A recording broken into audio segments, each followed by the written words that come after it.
just got delivery of the 100-inch LG TV. I'm really hoping Lou's got a plan for this. This is bigger than what I thought. I can go all the way up to make it. Okay. We're never going to go back to a normal sized TV now. Moment of truth. This is LG's first 100-inch mini LED TV. The LG QNED evo QNED86 is a whopper of a TV with the latest LG QNED evo tech, but is it the right big screen TV for you?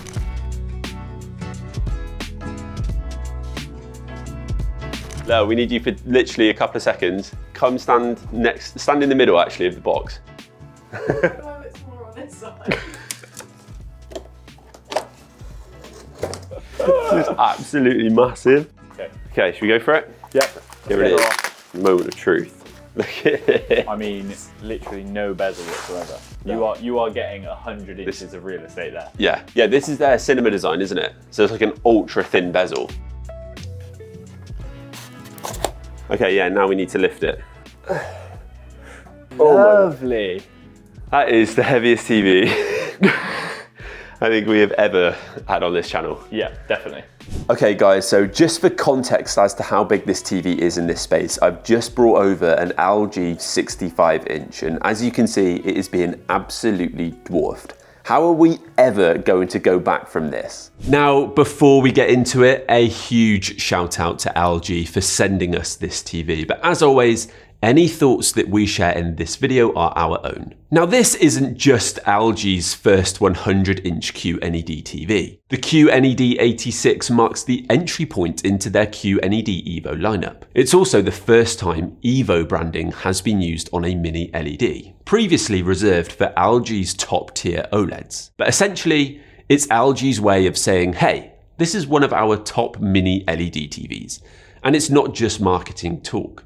The evo models do actually offer a step up in performance. Most notably, the step up to mini LED tech, which uses much smaller LEDs for the backlight. Now that means more precise local dimming zones, which give more control, better contrast, deeper blacks, and reduced blooming. And of course, I'll show you guys exactly how that looks shortly. It sits below the top of the range QNED93, which steps up to full array mini LED with backlighting covering the whole of the screen. LG also have a wireless mini LED in the lineup, the QNED9M if that's your thing. So after we got it into position, which took no more than 5 or 10 minutes, we're now ready to really personalize this TV, and this is a big push from LG this year. We've got WebOS 25 on this TV, which is the latest generation of LG's OS, which now comes with a 5-year renew program where you get free updates for the next 4 years to keep your software up to date, and you have all of the apps that you'd normally use built in. The TV is powered by a new AI processor, which delivers AI Picture Pro, AI Super Upscaling, which is really important on a big screen like this, and Dynamic Tone Mapping Pro, which all work together and analyze each frame to enhance the resolution, the brightness, the depth, and clarity. AI was a massive buzzword at CES back in January, but there are some pretty good AI features on this TV that I think I would actually use. Firstly, you can personalize the TV to you, starting with AI Voice ID, which means that this TV will recognize you by your voice and then adjust itself to your personal preferences. So you can turn the TV on and say, hey, it's Louis, show me something to watch. And the TV is essentially tailored to you.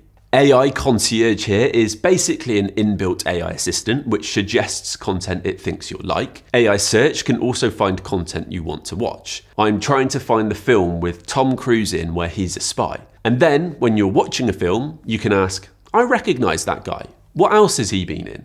And if you feel like the picture is looking a little bit dark, you can ask the AI chatbot and it will help you fix that. So as far as AI on TVs go, I definitely make use of 1 or 2 of those fairly often. Now, if you're not too bothered by that, I would recommend at least giving the AI Picture and Sound Wizard a go, as it learns your personal preferences and then automatically adjusts the settings to suit what you like. Now, with all of the new AI features, LG have also updated their remote to introduce a dedicated AI button. Now, if you've ever seen me review an LG TV before, then you'll know that I'm not the biggest fan of this remote, but I know some people have commented that the Air Mouse is helpful, so whatever floats your boat.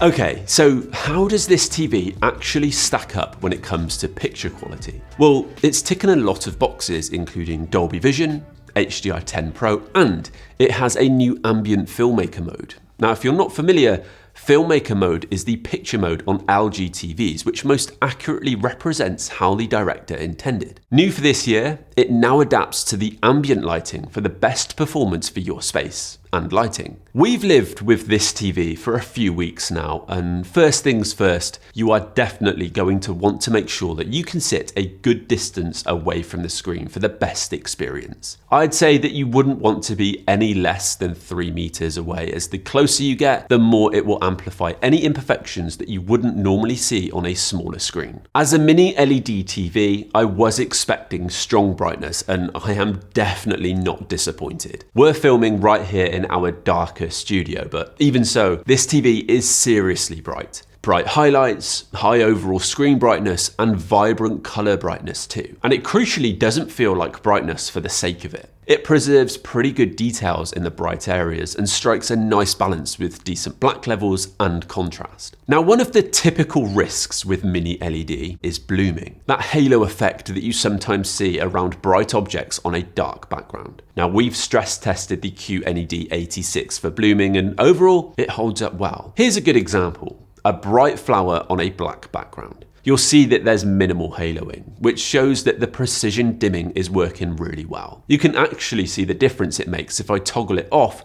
versus on high. In these shots, you can also see colors pop on this TV. It features LG's new dynamic QNED color tech, which swaps out quantum dots for a next-gen wide color gamut solution. It's also certified for 100% color volume. From testing, you can see that you do get bright, vivid colors. The greens look lush, and reds like this here are super vibrant. The viewing angles aren't too bad on this TV either. Colors and contrast do hold up well when you're off-center, which is really important with a screen this big, as people won't always be sitting bang in the middle. Now, naturally, we have a lot of studio lighting in here, and at times, the reflections can be more apparent, especially in darker scenes, but given the sheer size of the screen, some reflection is to be expected, and overall, I'd say it handles it fairly well. Now, when it comes to motion, this is a 120Hz panel, so on paper, we can expect decent performance.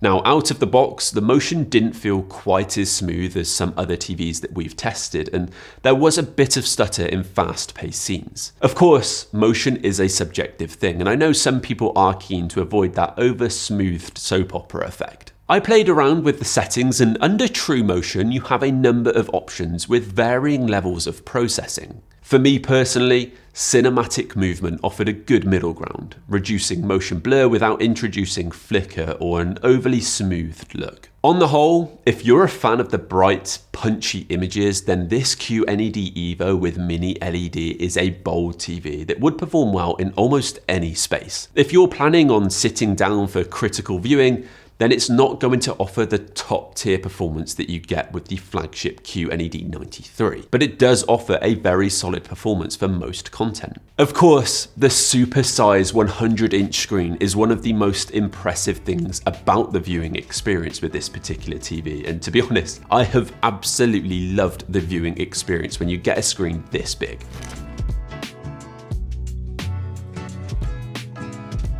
Gaming on this TV has also been very enjoyable. The big screen experience is pretty insane for gaming, though I will say that you'll want to make sure that you're sat far enough away so that you can still keep an eye on the edges of the screen, especially if you're playing any FPS stuff. Again, this TV ticks a lot of boxes, including support for gaming up to 4K 144Hz, AMD FreeSync, VRR, ALLM, HGIG, GeForce Now, and it also has its own game portal, so you don't need a console to game, and LG have a game optimizer and dashboard so you can quickly adjust your settings whilst gaming.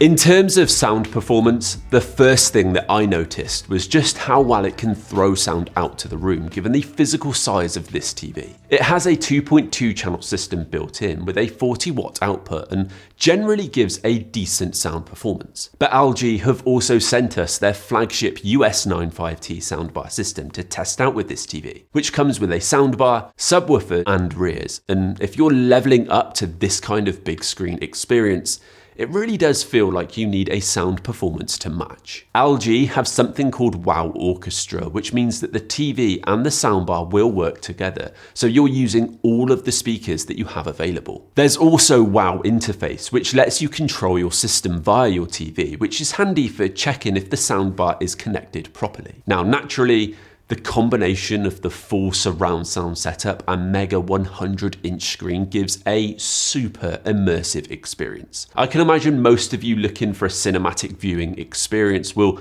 also want the more cinematic sound performance to match up with it. Now, I won't get into a full review of the soundbar now, but just let me know if you want to hear more. Pardon the pun. So, is LG's 100-inch QNED86 the ultimate big screen upgrade? Well, the rise in interest in large screen sizes has been growing rapidly over the last few years. A 75-inch screen size will feel like a pretty massive TV for many, but if you have the space to accommodate a 100-inch screen, then you really are taking things to the next level, and it's honestly quite hard to go back. If you're someone who thinks bigger is better and you're after a proper home cinema experience from your TV, then this is where it's at. It's not LG's most premium mini LED TV, but still ticks a lot of boxes, and considering how competitive the price is, it offers a bit of a sweet spot for someone wanting a cinematic experience at home. Now make sure you guys check the links down in the description box below or scan up here for the most up-to-date pricing. All in all, I think it benefits from some tweaks to get the most out of it, but if you're after a big screen, then this should definitely be one to consider. But as always, let me know down in the comments below what you think. Is 100 inches just a step too far, or is this a TV that you've got your eye on? Anyway, I hope you guys enjoyed this video. Thank you all very much for watching. Please don't forget to hit that subscribe button before you go, and I'll catch all of you in the next video.